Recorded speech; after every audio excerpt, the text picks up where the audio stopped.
மேஷம் யாருடைய வீடு? செவ்வாய் பகவானோட வீடு. ஸோ இப்போ அவங்க மேஷத்தோடைய அதிபதி வந்து எப்படி இருப்பாங்கன்னு பார்த்தீங்கன்னா, ரொம்ப கம்பீரமாக, ரொம்ப ஸ்ட்ராங் பர்சனாக, ரொம்ப கான்ஃபிடென்ட் பர்சனாக, ரொம்ப தெளிவாக இருக்கும். மேஷ ராசியில் பிறக்கிற ஒவ்வொருத்தரும் ஒரு ரொம்ப தைரியமாகவும் இருப்பாங்க, ரொம்ப வந்து கம்பீரமாகவும் இருப்பாங்க. சொசைட்டியில் இப்படி தான் இருக்கணும்னு அவங்களுக்குள்ள ஒரு வழி, அதை ஒரு சர்க்கிள் மாதிரி போட்டு வச்சுட்டு இருப்பாங்க. உள்ளூரில் பண்ணும்போது அவங்களுக்கு அந்த அளவுக்கு பெருசாக கை கொடுக்காததை விட அவங்களுக்கு அந்த கெட்ட பேருன்றது வந்துக்கிட்டே இருக்கும். அது வெளியில் போய் பண்ணாங்கன்னா ரொம்ப நல்லாயிருக்கும். சில ராசியெல்லாம் இருக்குது, சில லக்னம்காரங்கள்லாம் வந்து உள்நாட்டை விட வெளிநாடு தான் அவங்களுக்கு கை கொடுக்கும். அந்த மாதிரி மேஷ ராசிக்கு உள்நாட்டை விட வெளிநாட்டு ரொம்பவே கை கொடுக்கும், பண்ணலாம். இந்த அஸ்வினியை பொறுத்த வரைக்கும் முக்காவாசியில் 95% பீப்புள்ஸ் மெடிக்கல் ரிலேட்டடாக இருக்கக்கூடிய வேலை செலக்ட் பண்ணும்போது அவங்களுக்கு வேலையில் பிரச்சனை இல்லாமல் போகும். ஒன்று டாக்டர்னு இல்லை, எனிதிங். முன்கோபம் எங்கேருந்து வரும்னே சொல்ல முடியாது. ஏன் அப்படின்னா, முதல் ராசி காலபுருஷ தத்துவ பிரகாரம் முதல் ராசி, முதல் லக்னம். முதல்னும் போது முகம். 7.5 வருடம்னா ஒரே வீட்டில் இருக்க மாட்டார். இப்போ மீனத்தில் இருக்கார், அடுத்தது மேஷத்துக்கு வருவார். 2025 நிறைய பேர் மேஷராசிக்காரங்களாம் ஆட்டம் கண்டுட்டாங்களே. மீன ராசிக்காரங்களும் மேஷராசிக்காரங்க மாதிரி அடி வாங்கினவங்க இந்த உலகத்தில் இருக்கவே மாட்டாங்க. வணக்கம். இன்று நம்முடன் ஜோதிடர் கஜலட்சுமி அவர்கள் நம்மோடு இணைந்துள்ளார். வணக்கம் மேம். இது இப்போ ராசி அப்படின்னு நம்ம எடுத்துக்கிட்டோம்னா, ஜோதிடத்தில் ராசின்னு நம்ம எல்லாருக்குமே தெரியுது, 12 ராசிகள் இருக்குது அப்படின்னு சொல்லுவாங்க. ஆனால் ஜோதிடர்கள் நிறைய பேர் சொல்லுவாங்க லக்ன அடிப்படை அப்படிம்பாங்க. இந்த லக்னம்னா என்ன மேம்? முதல்ல உயிர் நாடி. லக்னம் வந்து உயிர் நாடி, ராசின்றது உடல். இந்த லக்னத்தை பேஸ் பண்ணி தான் ஒருத்தருடைய ஜாதகத்தை கணிக்க முடியும். ஏன் அப்படின்னா, லக்னம் தான் 1ஆம் இடம், அதுக்கப்புறம் வரக்கூடிய 2, 3, 4ன்னு வரும். ஆனால் நம்ம நட்சத்திரத்தை பேஸ் பண்ணி நம்ம கணிக்க மாட்டோம். நட்சத்திரம் எந்த இடத்துல இருக்குன்னு தான் நம்ம பார்ப்போம். ஆனால் லக்னம் தான் ரொம்ப ரொம்ப இம்பார்ட்டன்ட். அது இருந்தால் தான், இப்போ கல்யாணத்துக்கு பார்க்கணும் 7ஆம் இடம் பார்ப்போமா, புத்திரம் பார்க்கணுன்னா 5ஆம் இடம் பார்ப்போமா, தொழில் பார்க்கணுன்னா 10ஆம் இடம் பார்ப்போமா, நமக்கு முன்னோர்களுடைய ஆசி கிடைக்குமான்னு 11ஆம் இடம் பார்ப்போமா. இது எல்லாமே பார்க்கணும்னு லக்னம் தான், லக்னத்தை வச்சு தான் பார்க்க முடியும். அது வந்து உயிர் நாடி. லக்னம் ஒருத்தருக்கு நல்லா இருந்துடுச்சு அப்படின்னு வச்சுக்கோங்களேன், லக்னமும் லக்னாதிபதியும் நல்லா இருந்து, லக்னாதிபதி நட்சத்திரம் நல்லா இருந்துச்சுன்னா எந்த கிரகம் எது சரி இல்லைனாலும் ஒரு மனிதன் வாழ்க்கையில் வெற்றி பெற்றுவான். ஆனால் எல்லா கிரகமும் நல்லா இருந்து லக்னமும் லக்னாதிபதியும் நல்லா இல்லை அப்படின்னா, எல்லாமே ஒரு சிலர் சொல்லுவாங்க பாருங்கள், எனக்கு எல்லாமே இருக்குது ஆனால் என்னால் அனுபவிக்க முடியலன்னு சொல்கிறாங்க. பார்த்தீங்கன்னா, அவங்களுக்கு லக்னாதிபதி நல்லா இருக்க மாட்டார். அதுதான் விஷயம். 12 ராசிகள் இருக்கு மேம். இப்போ லக்னத்தை எப்படி வந்து வரையறுக்க முடியும்? இப்போ நான் வந்து மேஷ ராசியாக இருந்தாலும் கூட என்னுடைய லக்னம் வேறையாக இருக்கும். அது எப்படி? லக்னம் வந்து ஒரு 2 ஹவர்ஸ்க்கு ஒன்ஸ் ஒரு லக்னமாக மாறும். 2.5 மணி நேரத்துக்கு ஒரு லக்னம் மாறும். ஆனால் நட்சத்திரம் அப்படி கிடையாது. 2.5 நாள் இருக்கும், ஒரு ராசியில் இருக்கும். அப்போது இந்த நாள், இந்த டைம் பிறக்கிறப்போ உங்களுடைய லக்ன புள்ளி, நீங்கள் எந்த நேரத்தில் பிறக்கிறீங்களோ அந்த டைம் வந்து லக்ன புள்ளியாக நம்ம கணிச்சுப்போம். அதுலேயுமே 3 நட்சத்திரம் வரும். இப்போ ஒரு வீடு மேஷமாக இருக்குன்னு வச்சிங்கன்னா, மேஷத்தில் பார்த்தீங்கன்னா அஸ்வினி இருக்கும், பரணி இருக்கும், கார்த்திகை இருக்கும். அதில் உங்களுடைய லக்ன புள்ளி எதில் விழுதுன்னு பார்த்து அதோடைய அதிபதி, அதோட கிரகம் எங்கே இருக்குன்னு பார்த்துட்டு நம்ம அதுக்கேற்ற மாதிரி வழிபாடோ, இல்லை அது நல்லா இருந்துச்சு நல்லா இல்லைன்னா அதுக்கேற்ற மாதிரி உங்களுடைய வாழ்க்கை வந்து மாறுபடும். இப்போ லக்னத்துடைய குணாதிசயங்கள், இப்போ மேஷத்தோடைய இதுன்னு பார்த்தீங்கன்னா, மேஷம் யாருடைய வீடு? செவ்வாய் பகவானோட வீடு. ஸோ இப்போ அவங்க மேஷத்தோடைய அதிபதி வந்து எப்படி இருப்பாங்கன்னு பார்த்தீங்கன்னா, ரொம்ப கம்பீரமாக, ரொம்ப ஸ்ட்ராங் பர்சனாக, ரொம்ப கான்ஃபிடென்ட் பர்சனாக, ரொம்ப தெளிவாக இருக்கும்.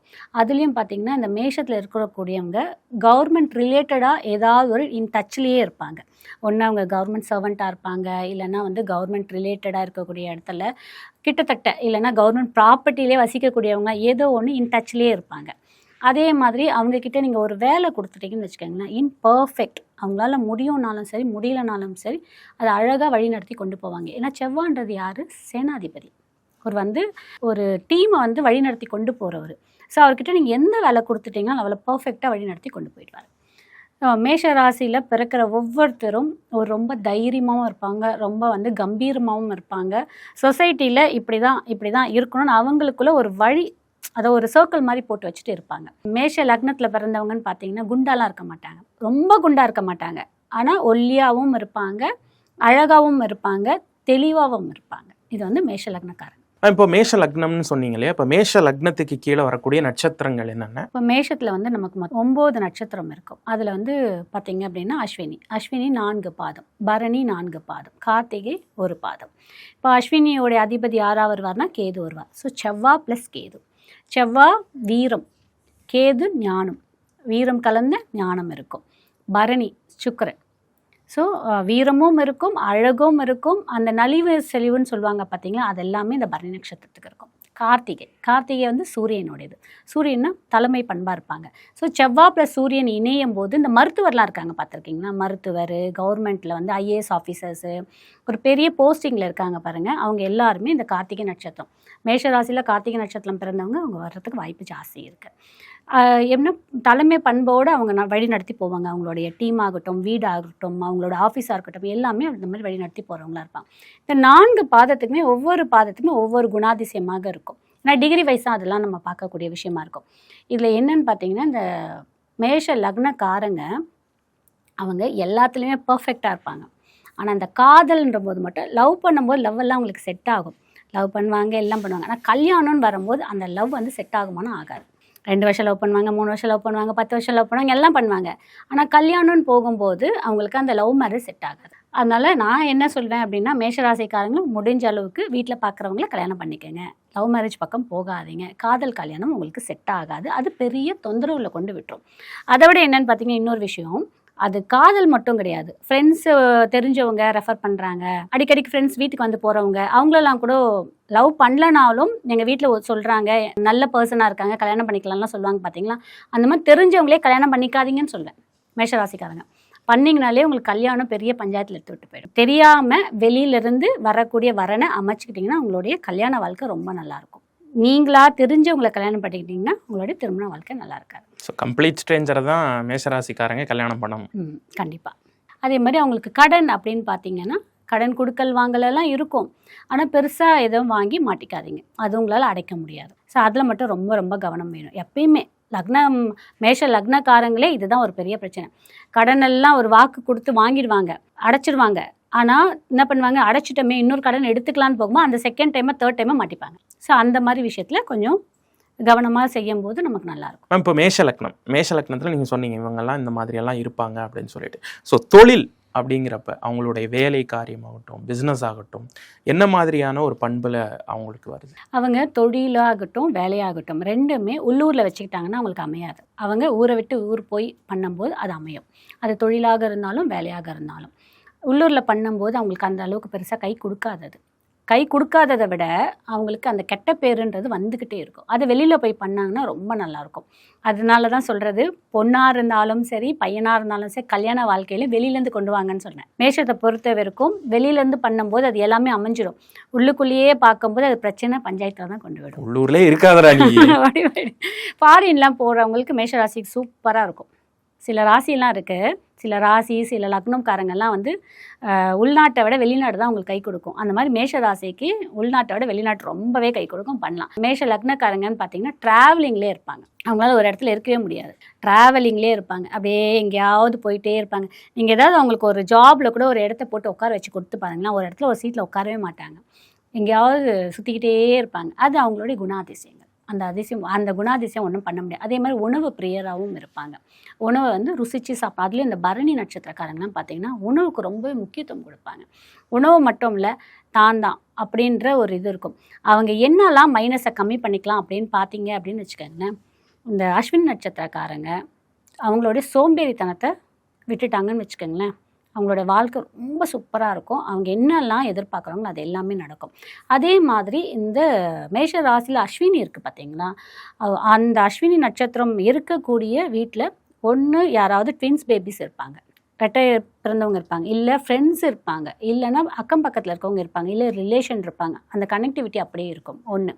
அதே மாதிரி இந்த அஸ்வினியில் இருக்கிறவங்களுக்கு ஒவ்வொரு நட்சத்திரத்துக்கான போய்டுறேன். அஸ்வினியில் இருக்கிறவங்களுக்குன்னு பார்த்தீங்கன்னா அவங்களோட சோம்பேறித்தனத்தை விட்டுட்டாங்கன்னா அவங்களோட லைஃப் ரொம்பவே நல்லாயிருக்கும். அவங்க சம்பாதிக்கிறதுலேருந்து எல்லாமே சூப்பராக இருக்கும். இந்த அஸ்வினியை பொறுத்த வரைக்கும் முக்காவாசியில் 95% பீப்புள்ஸ் மெடிக்கல் ரிலேட்டடாக இருக்கக்கூடிய வேலை செலக்ட் பண்ணும்போது அவங்களுக்கு வேலையில் பிரச்சனை இல்லாமல் போகும். ஒன்று டாக்டர்ன்னு இல்லை, எனிதிங், நம்ம நர்ஸு, லேப் டெக்னீஷியன், அப்புறம் எக்ஸ்ரே டெக்னீஷியன், எவ்வளோ டெக்னாலஜி இருக்குது, இந்த ஹாஸ்பிட்டல் ரிலேட்டடாக அந்த மாதிரி வேலையை அவங்க சூஸ் பண்ணிட்டாங்கன்னு வச்சிங்கன்னா அவங்களுக்கு வேலையில் அது வந்து ஒரு எந்த பிரச்சனையும் இருக்காது. இது என்னன்னு பார்த்தீங்கன்னா அவங்களுக்கு ஒரு கர்ம பலனாக போயிடும். அது இந்த பரணியை பொறுத்த வரைக்கும் என்னன்னு பார்த்தீங்கன்னா, பரணி கண்டிப்பாக பெரியவங்க பேச்சை கேட்கவே கேட்காது. அதோடைய குணாதிசயம் அது ஒன்றுமே பண்ண முடியாது. ஏதோ ஒன்று சொன்னீங்கன்னா எடுத்து பேசும், திருப்பி பேசும்.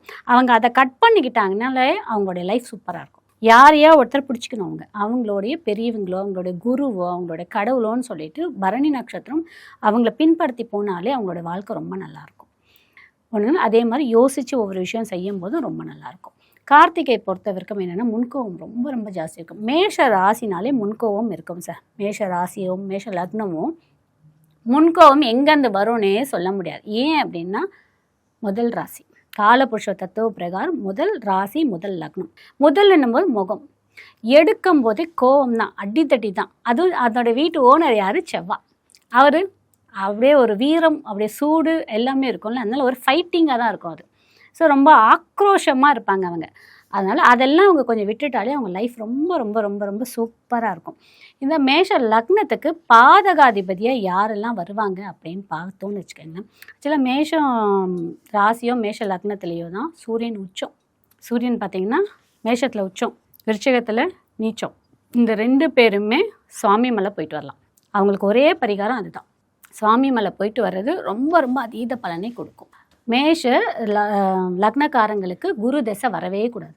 ஏன்னா மேஷத்துக்கு குரு வந்து சாதகம் பண்ணவே மாட்டார், ஹெல்ப்பே பண்ண மாட்டார். ஸோ மேஷத்துக்கு குரு தசையும் வரக்கூடாது, சனி தசையும் வரக்கூடாது. இந்த 2 தசை வந்துச்சுன்னு வச்சுக்கோங்களேன், அவங்களுடைய வாழ்க்கையில் அவங்களுடைய ஆரோக்கியத்தில் கண்டிப்பாக ஒரு பிரச்சனைன்றது ஒன்று வரும்.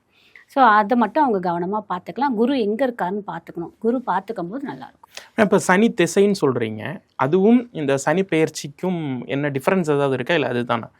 சனி பயிற்சின்றது வந்து நமக்கு 2.5 வருடத்துக்கு ஒரு முறை வரக்கூடிய. இப்போ கூட 7.5 சனி நடந்துட்டு இருக்கு மேஷத்துக்கு போயிட்டு, அதனால கேட்குறேன். அது வந்து நம்ம தசான்றது ஒரு குறிப்பிட்ட வருடம் இருக்கக்கூடியது. தசாநாதன் புத்திநாதன் சொல்கிறோம் பார்த்தீங்களா. இப்போ கேது தசை எடுக்கும்போது 7 வருடம், சுக்கிர தசை எடுக்கும்போது 20 வருடம், சூரிய தசை எடுத்திங்கன்னா 6 வருடம், செவ்வாய் தசை எடுத்திங்கன்னா அந்த மாதிரி ஒவ்வொரு தசைக்கு இவ்வளோ வருடம்னு இருக்கும். அது சனி தசை. நான் சொன்னது சனி தசை. இந்த 7.5 சனின்றது 2.5 வருடம் தான். 2.5 வருடம் 7.5 வருடம். 7.5 வருடம்னா ஒரே வீட்டில் இருக்க மாட்டார். இப்போ மீனத்தில் இருக்கார், அடுத்தது மேஷத்துக்கு வருவார், அடுத்தது ரிஷபத்துக்கு போவார். ஆனால் பாதிப்பு என்னமோ 8 வருடம் இருக்கும் நமக்கு. ஆனால் அந்த 7.5 வருடம் ஜென்மத்தில் இருக்கும்போது அதீத பாதிப்பு இருக்கும். அதுக்கு இன்னும் கொஞ்சம் நாள் இருக்கு மூச்சு விட்டுக்கலாம். ஆனால் அப்படி சொல்லவே முடியாதுங்க. இன்னும் கொஞ்சம் நாள் இருக்குன்னு சொல்கிறீங்க. 2025லேயே நிறைய பேர் மேஷராசிக்காரங்களாம் ஆட்டம் கண்டுட்டாங்களே. மீன ராசிக்காரங்களும் மேஷராசிக்காரங்க மாதிரி அடி வாங்கினவங்க இந்த உலகத்தில் இருக்கவே மாட்டாங்க. அப்படி அடி வாங்கினாங்க. அதாவது அவங்களுக்கு என்ன கொடுத்துச்சுன்னு பார்த்தீங்கன்னா பதட்டம், ஒரு மாதிரி சொல்ல முடியாத ஒரு பதட்டம், ஒரு டென்ஷன், ஃப்ளக்சுவேஷன்ஸு, அவங்க ப்ரீத்தே பண்ண முடியாத ஒரு அளவுக்கு கொடுத்துடுச்சு அவங்களுக்கு. மேம் இப்போ மேஷராசிக்கு பொறுத்தவரை வியாபாரம், தொழில், இப்போ வேலைக்கெல்லாம் சொன்னீங்க, சுய தொழில் அப்படிங்கிறது எந்த அளவுக்கு கை? அது சுய தொழில் 10ஆம் இடத்தை தான் நம்ம பார்க்கணும். ஒவ்வொருத்தருடைய இதை பொறுத்து தான் இருக்குது. மேஷ லக்னக்காரங்களுக்கு 10ஆம் இடம் நமக்கு என்னவா வரும்? நமக்கு மகரமாக வரும். கரெக்டுங்க. சனி பகவானோட இது. சனி பகவானாக இருந்தாலும் மேஷத்துக்கு சனி பகவான் நல்லது பண்ண மாட்டார். தொழில் ஸ்தானம் இருக்கக்கூடிய அதிபதி நல்லது பண்ண மாட்டார். ஆனால் அவர் எங்கே இருக்காருன்னு பார்த்துட்டு அதுக்கேற்ற மாதிரி டிசைன், அது சுயஜாதகத்தை வச்சு நம்ம டிசைட் பண்ணக்கூடிய விஷயம். பட் அவங்க பண்ணலாம். எந்த மாதிரி தொழிலெலாம் பண்ணலாம்னா ஹாஸ்பிட்டல் ரிலேட்டடாக பண்ணலாம், லேப் டெக்னீஷியன் வைக்கலாம். அதுக்கப்புறம் அரசாங்க கான்ட்ராக்ட்லாம் எடுக்கிறாங்க பார்த்தீங்களா, இந்த டெண்டர் எடுத்து பண்ணுறாங்களா, அதெல்லாம் பண்ணும்போது நல்லாயிருக்கும். கன்ஸ்ட்ரக்ஷன் டெண்டர் எடுத்து பண்ணும்போது நல்லாயிருக்கும். ரோடு ஹைவேஸ் ரோடெலாம் போடுறாங்க பார்த்தீங்கன்னா, அந்த மாதிரி எடுத்து பண்ணும்போது நல்லாயிருக்கும். கெமிக்கல் ரிலேட்டடாக எடுத்து பண்ணும்போது ரொம்ப நல்லாயிருக்கும். இதெல்லாம் அவங்களுக்கு கை கொடுக்கக்கூடிய பிஸ்னஸாக இருக்கும். அவங்களுக்கு ஆகாத தசை அப்படின்னு பார்த்தீங்கன்னா சனி தசை ஆகாது, புதன் தசை ஆகாது. அதே மாதிரி சனி புத்தி வந்தாலும் அவங்க கொஞ்சம் அந்த டைமில் ஹெல்த் ரீதியாக கொஞ்சம் அஃபெக்ட் ஆவாங்க. சனி புத்தி வரும்போது கொஞ்சம் அஃபெக்ட் ஆவாங்க. இவங்களுக்கு ஆகக்கூடிய தசை அப்படின்னு பார்த்தீங்கன்னா குரு தசையும் சூரிய தசையும் சூப்பராக இருக்கும், நல்லாவே இருக்கும். அவங்க ஏதாவது ஒரு ரீதியாக எங்கேயாவது ஒரு இடத்துல வந்து, அதாவது ஒரு கடலில் நீச்சல் அடிச்சு போவாங்கன்னு சொல்லாங்க பார்த்தீங்களா, அந்த மாதிரி நீச்சல் அடிச்சு போயிடுவாங்க. அப்புறம் அவங்களுக்கு லக்கி கலருன்னு பார்த்தீங்கன்னா சிகப்பு கலர். சிகப்பு கலர் லக்கியாக யூஸ் பண்ணலாம். ஏதாவது இம்பார்ட்டன்ட் பிளேஸ்க்கு போகிறோம், இம்பார்ட்டண்ட்டாக சைன் பண்ண போகிறோம்னும் போது சிகப்பு கலர் ட்ரெஸ் அணிஞ்சு போகிறது ரொம்பவே அவங்களுக்கு லக்கியாக இருக்கும். முருகர் வழிபாடு எடுத்துக்கலாம். அவங்களுக்கு ஏற்ற திசைன்னு இருக்கும்ல, சிலர் கேட்பாங்க, அதில் இந்த லக்னக்காரங்களுக்கு நாங்கள் எந்த திசையை பார்த்து வீடு வாங்கலாம்லாம் கேட்பாங்க பார்த்தீங்கன்னா, வடகிழக்கு திசை ரொம்ப அவங்களுக்கு ஆப்டாக இருக்கும். வடகிழக்கு திசையில் நீங்கள் வீடு வாங்கினீங்கன்னா கிரகங்களால் ஏற்படக்கூடிய ஏதாவது பிரச்சனை தொந்தரவு இருந்துச்சுனாலும் அது உங்களுக்கு மாட்ரேட்டாக பண்ணி கொடுத்துரும். வடகிழக்கு அப்புறம் ரெட் கலர், இந்த ரெண்டையும் நம்ம கலர் வந்து Murugar all shades of red. Red இப்போ பரணி ரொம்ப கை கொடுக்கும். நம்ம பார்க்குறோம் மேம், நிறைய ஜோதிட ரீதியான ஜோதிடர்கள்லாம் சொல்கிறப்ப இந்த மேஷ ராசி பரணி மேஷ ராசின்னு வந்தாலே வந்து முருகர் வழிபாட்டோட கனெக்ட் ஆகுறாங்க. அது எதனால மேம்? ஏன்னா செவ்வாய் வராருலங்க, செவ்வாய்னாலே முருகர், அதனால அவங்க சொல்கிற விஷயம். பட் நீங்கள், நான் எப்பயுமே சொல்கிறது என்னென்னா, முருகரை நீங்கள் கிரகங்களோடு இணைக்கவே இணைக்காதீங்க. உங்களுக்கு செவ்வாய் நல்லா இருந்தாலும் சரி, செவ்வாய் நல்லா இருந்தாலும் சரி, நீங்கள் முருகரை வழிபாடு எடுங்க, கண்டிப்பாக நம்மளை காப்பாற்றுவார். ஸோ முருகருக்கு அது விதி விலக்கு. மற்ற கிரகங்களுக்காவது எப்படி சிவபெருமானுக்கு விதி விலக்கு, பெருமாளுக்கு விதி விலக்கு இருக்கா மாதிரி முருகருக்கு விதி விலக்கு. மற்ற கிரகங்களை வேணால் நீங்கள் சொல்லுங்கள், புதன், சூரியன், சந்திரனுக்கெலாம் வேணால் சொல்லிக்கலாம். முருகரை வந்து கிரகங்களோட சேர்க்காதீங்க, விதி விலக்கு. உங்களுக்கு செவ்வாய் 12 இருந்தாலும் சரி, 8 இருந்தாலும் சரி, 10 இருந்தாலும் சரி, 6 இருந்தாலும் சரி, இல்லை வைநாசியமாக இருந்தாலும் சரி, இல்லை முடக்கில் இருந்தாலும் சரி, நீங்கள் தாராளமாக முருகரை கும்பிடலாம். செவ்வாயோடைய அதிபதி அங்காரகர். அவரை வழிபாடு பண்ணும்போது தான், இன்கேஸ் செவ்வாய் உங்களுக்கு நெகட்டிவாக இருந்துச்சுன்னா பாதிப்பு கொடுக்கும்.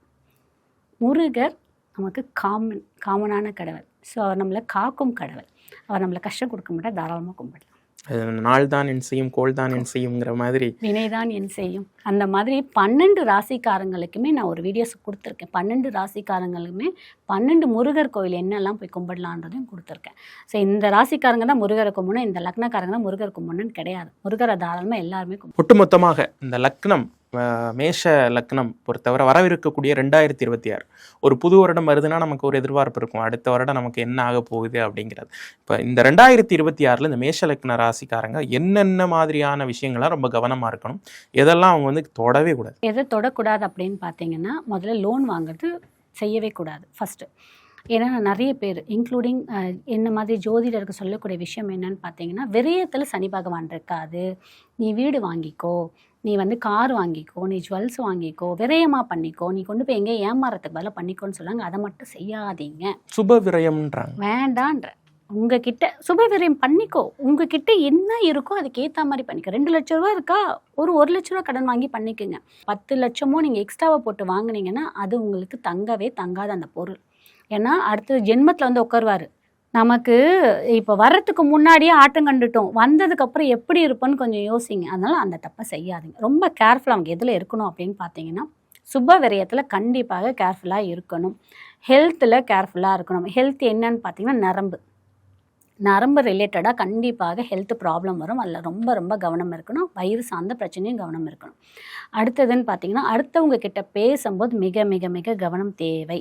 அடுத்தது, வேலையை நீங்கள் விடுறீங்க அப்படின்னா 1க்கு 4 முறை இல்லை 10 முறை கூட யோசித்து விடுங்க.